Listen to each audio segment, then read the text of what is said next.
අද අපි දැක්කා විශේෂයෙන්ම ජනාධිපතිවරයාගේ ප්‍රධානත්වයෙන් ගුරු සමුළුවක් තිබුණා. දැන් ගුරුවරු සියලු දෙනා බලාපොරොත්තු වුණේ මේ සමුළුව තුළ විශේෂයෙන්ම ආණ්ඩුවට අවුරුද්දක් විතර ගෙවිලා තියෙන නිසා ගුරු සහ විදුහල්පතිවරුන්ගේ වැටුප් විෂමතාවෙන් ඊළඟ 3-2 ලබා දීම සම්බන්ධයෙන් ජනාධිපතිවරයාගේ හෝ එහෙම නැත්නම් ආණ්ඩුවේ ප්‍රධාන නියෝජිතයින්ගෙන් හරි මේක ලබා දීම සම්බන්ධයෙන් යම්කිසි තමන්ගේ ප්‍රකාශයක් ලබා ගන්න පුළුවන් වෙයි කියන කාරණාව. මේක ක්‍රියාත්මක කරනවද නැද්ද කියන එක සම්බන්ධයෙන්. නමුත් අපිට පැහැදිලිවම කියන්න තියෙන දේ තමයි ගුරු සහ විදුහල්පතිවරුන්ගේ ප්‍රධානම ඉල්ලීමක් වන වැටුප් විෂමතාවය ඉවත් කිරීමේ 3-1 අපිට 2022 ලබා දීලා තියෙනවා. ඉතින් 3-2 සම්බන්ධයෙන් කිසිදු ප්‍රකාශයක් මෙතන ජනාධිපතිවරයාගෙන් නිකුත් තුන්නේ නැහැ. ඇත්තටම මේක ගුරුවරුන්ගේ බලාපොරොත්තු සුන් වෙච්ච ක්‍රියාමාර්ගයකට තමයි දකින්නේ. මේ ගුරුවරු බලාපොරොත්තු වෙනවා මේ ජාතික අභිමානවත් මේ ගුරු සමුළුවට ජනාධිපතිතුමා ඇවිල්ලා මේ ප්‍රකාශ කරයි කියලා. මේ සම්බන්ධයෙන් ජනාධිපතිතුමාගේ ස්ථාවරේ. ඒක කිව්වේ නැහැ. ඒ වගේම අපි දැක්කා මේක සම්බන්ධයෙන් මහින්ද ජයසිංහ සහෝදරයාගේ ප්‍රකාශය. ඔහු සඳහන් කරේ විශේෂයෙන්ම වැටුප් වැඩිවීමේදී 2027 වැටුප් වැඩි වෙන ප්‍රමාණය. ඒ කියන්නේ දැන් අපි දැක්කා මේක මේ ආණ්ඩුව ආපු ගමන් පළවෙනි අයවැයත් එක ප්‍රකාශ කරලා තියෙන්නේ. වැටුප් වැඩිවීමෙන් 3-1 25 ඊළඟ 3-1 2026 ඊළඟ 3-1 2027. දැන් 2027 වැටුප් වල වැඩිවීම තුල පළමු පන්තියට 41000ක් වැඩි වෙනවා. දැන් මේ වගේ ආකර්ශනීය ප්‍රකාශයක් මේකලේ. ඇත්තටම ගුරු සහ විදුහල්පතිවරුන්ගේ ප්‍රධාන ප්‍රශ්නේ වැටුප් විෂමතාව ඉවත් කිරීමයි. ඒ වැටුප් විෂමතාව ඉවත් කරන්න කමිටු මුකුත් ඕනේ නැහැ.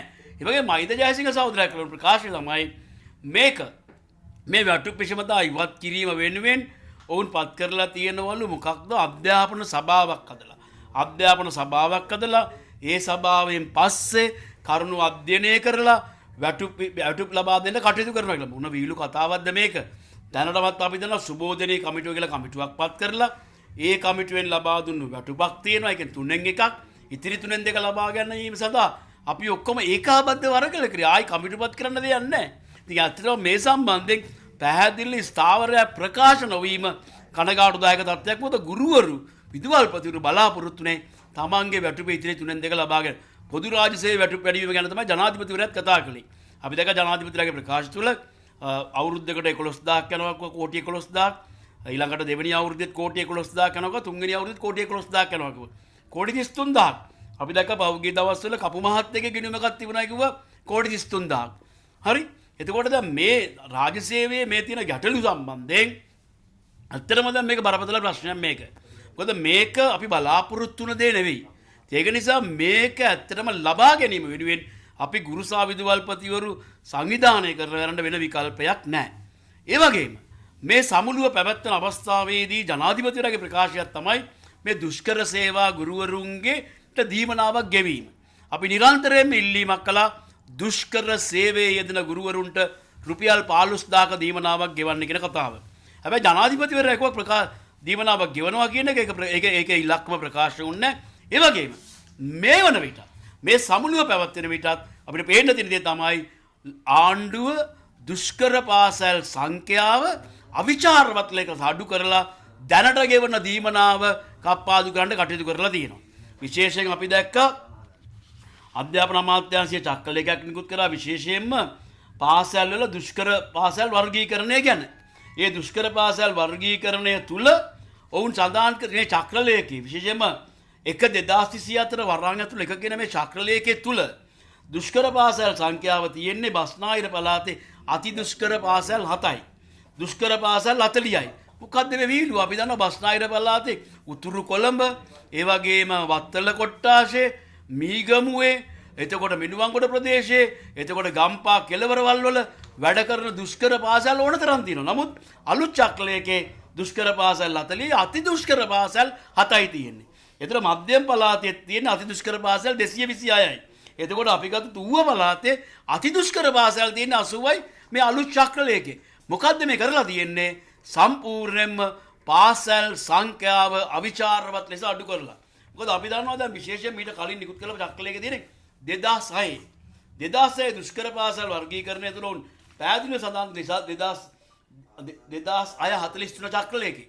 ඒකේ පැහැදිලිවම තිබ්බේ මේ පාසල් 100ක ප්‍රතිශතයක් ලෙස දාලා තිබ්බේ.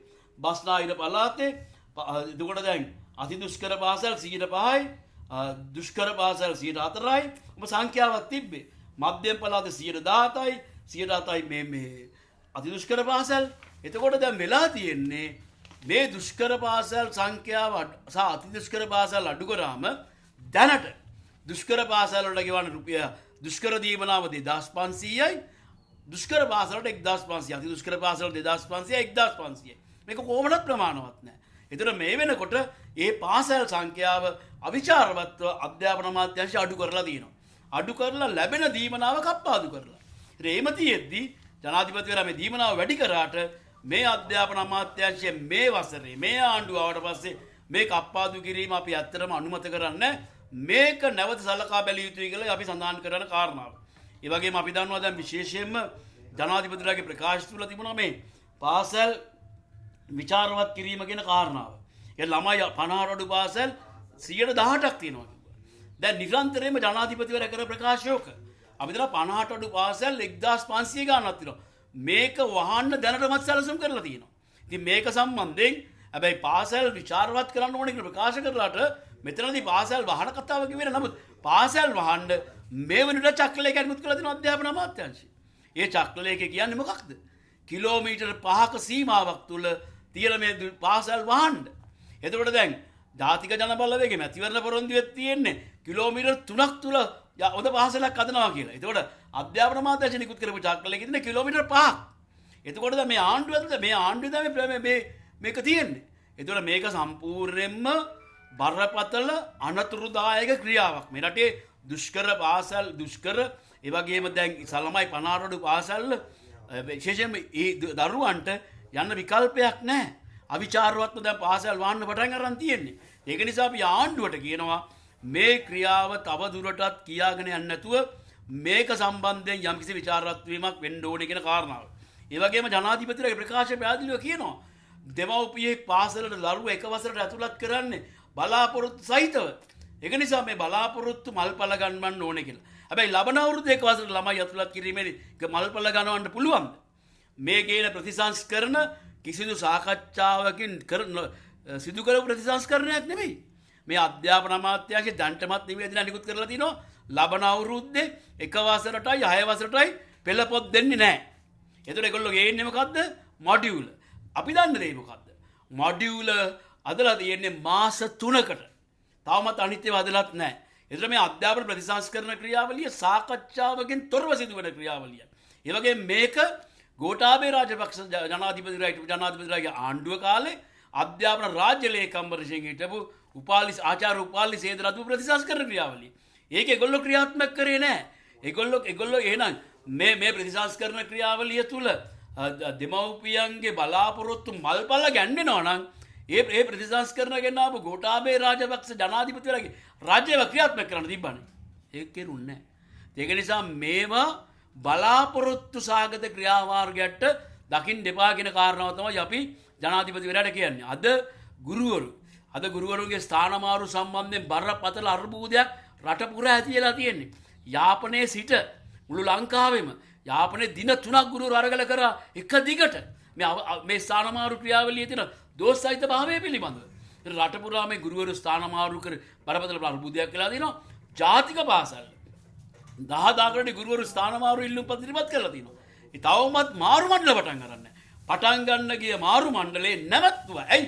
ජනතාව විතරනේ ගුරු සංගමේ මාරු මණ්ඩල නියෝජිත අන්න කිරීම තුල. ඉතින් මේ වගේ ප්‍රමාද කරලා තමයි මේ තියෙන්නේ. එතකොට දැන් අධ්‍යාපන පද්ධතියේ බරපතල දේශපාලනීකරණයක් වෙමින් තියෙන එක බරපතල කනගාටුදායක තත්ත්වයක්. ඒක පිළිගන්න දෙයක් නෙවෙයි. ඒක වහම නතර විය යුතු ඒක බරපතල නතර විය යුතු ප්‍රවණතාවයකට අපි දකින්නේ.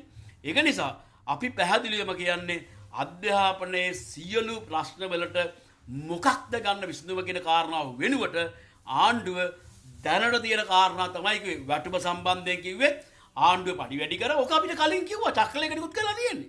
ඒක 2024 දෙනවා පඩි වැඩි වෙනවා කියලා. අපි බලාපොරොත්තු වෙන්නේ අපි අරගල කලේ කොකනද? 2024 අවුරුද්දේ අරගල කරේ රාජ්‍ය සේවක පඩිය 2025 ඉඳන් රුපියල් 25000කින් වැඩි කරන්න. එතකොට ඒක වෙනකොට ආණ්ඩුව කළේ මොකද්ද? කෙලීම 2027 නම් පඩිය දැම්ම ඇදලා දැම්ම රබර් එක වගේ ඇදලා තිබ්බා. එතකොට දැන් මේ අපිට මේ පඩි ගැන නිරන්තරයෙන් කතා කරන්නේ 2027 පඩියක් ගැන. අපිට අද සමුළුවේත් මහින්ද ජයසිංහ සහෝදරයා කියන්නේ 2027 අපිට මේක හම්බ වෙනවා කියලා. ඒතර මෙතකොට දැන් මේ ආයත මොකද මේක ලැබෙන්නේ නැති ඇයි?